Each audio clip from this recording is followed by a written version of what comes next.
5 സുന്ദരികൾ. എല്ലാ ദിവസവും രാത്രി 9:30 നമ്മുടെ സ്വന്തം സൂര്യ TV.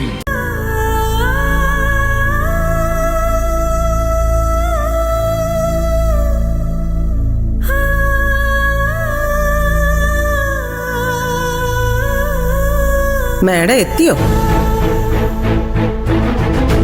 ജോലിക്ക് പോയി തുടങ്ങിയതുകൊണ്ടാവും ഇന്നലെ വൈകുന്നേരം വരാതിരുന്നത്.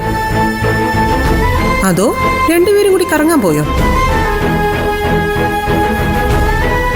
ഇങ്ങനെ പോയാലേ അധികം വൈകാതെ നീ ജയിലിൽ കിടക്കേണ്ടി വരും. ചന്ദ്ര ആത്മഹത്യ ചെയ്യുന്നതിനെ കുറിച്ച് ചിന്തിച്ചുകൊണ്ടിരിക്കുക. നീയാണ് അതിന് കാരണം. നിന്റെ പേരെഴുതി വെക്കുന്ന ഭീഷണി. അമ്മയ്ക്ക് വേറൊന്നും പറയാനില്ലേ? എന്തിനമ്മ ഈ അവസ്ഥയിൽ അച്ഛന്റെ മനസ്സിനെ വിഷമിപ്പിക്കുന്നത്? അച്ഛൻ ഒരു വിഷമവുമില്ല. അച്ഛനെല്ലാം മനസ്സിലായിട്ടുണ്ട്. നീ ശരിക്കും ആരാണെന്നും നിന്റെ മനസ്സിലിരിപ്പ് എന്താണെന്നും. എന്നെക്കുറിച്ച് മാത്രല്ല, എല്ലാരെക്കുറിച്ചും അച്ഛന് നന്നായിട്ട് അറിയാം. അമ്മയെക്കുറിച്ചും ശരത്തിനെക്കുറിച്ചും അങ്ങനെ എല്ലാരെക്കുറിച്ചും. എനിക്കെന്താടി കുഴപ്പം? അച്ഛൻ ഇങ്ങനെ വയ്യാതെ കിടക്കുമ്പോ ജോലിക്ക് പോയത് നീയല്ലേ, ഞാനല്ലല്ലോ. അമ്മ, അച്ഛന്റെ ഏറ്റവും വലിയ ആഗ്രഹമായിരുന്നു ഞാൻ ജോലിക്ക് പോകണമെന്നുള്ളത്. ആ ആഗ്രഹം ഞാൻ സാധിച്ചു കൊടുത്തത്. ഉള്ളതുകൊണ്ട് അച്ഛൻ അതിൽ സന്തോഷിക്കുന്നുണ്ടാവും. അല്ല, അമ്മയുടെ കയ്യില് ബില്ലടയ്ക്കാനുള്ള കാശുണ്ടോ? അതൊക്കെ ശരത്ത് അടച്ചോളും. നിന്നെപ്പോലെ ഗതിയില്ലാത്തവനല്ല അവൻ. മാത്രമല്ല നല്ല കുടുംബസ്നേഹിയും കൂടിയാ. അവനുള്ളതാ ഇപ്പൊ എന്റെ ഏക ആശ്വാസം. അവനില്ലായിരുന്നെങ്കിൽ എപ്പോഴേ നീ ഞങ്ങളെ വീട്ടിൽ നിന്ന് പുറത്താക്കിയേനെ. അത്ര കണ്ണിച്ചോരയില്ലാത്തവളല്ലമ്മ ഞാൻ. ന്യായീകരിക്കൊന്നും വേണ്ട. കണ്ടു കഴിഞ്ഞെങ്കിൽ പോവാൻ നോക്ക്. ഓഫീസിൽ സമയത്തിനെത്തിയില്ലെങ്കിലേ ജോലി പോയാലോ? ബില്ല് ഇതടച്ചിട്ട് ഫാർമസിയിലേക്ക് വന്നാ മതി. മരുന്ന് അവിടെ തരും.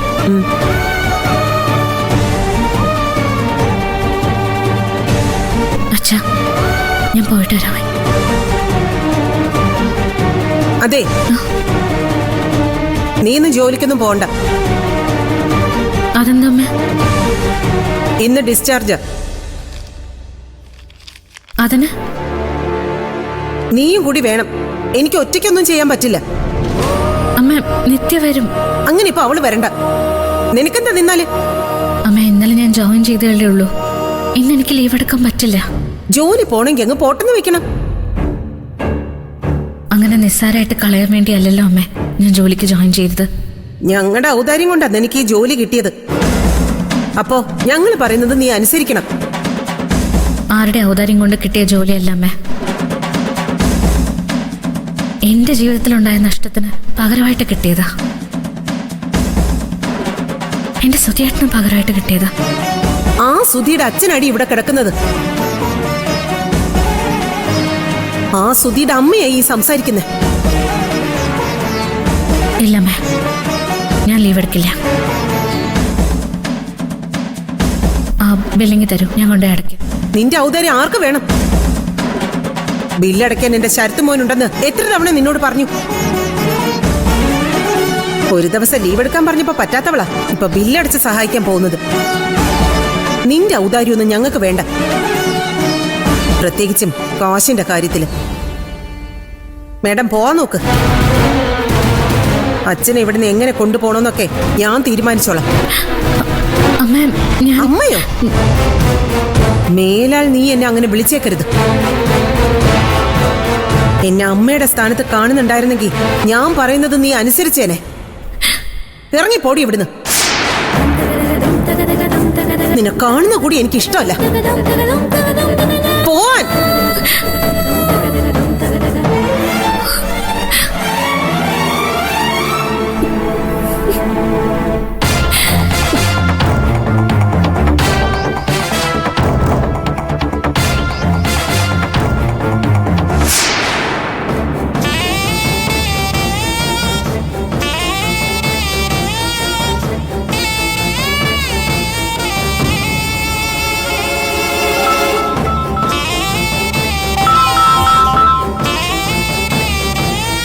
എന്താ ദേവികെ? അച്ഛന് ഡിസ്ചാർജാ. എനിക്കിവിടെ നിൽക്കാൻ പറ്റില്ലെന്നറിയാലോ. സിദ്ധൊന്ന് മാനേജ് ചെയ്യാവോ? പിന്നെന്താ, ഞാൻ ചെയ്തോളാം.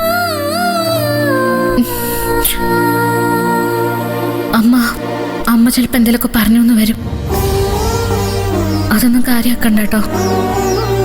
അച്ഛൻ്റെ കാര്യ എനിക്ക് ലീവ് എടുക്കാൻ പറ്റാത്തോണ്ടാ. ഏയ് ദേവിക ഒന്നുകൊണ്ട് വിഷമിക്കണ്ട.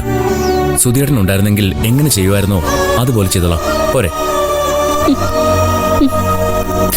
മതി. താങ്ക്സ്.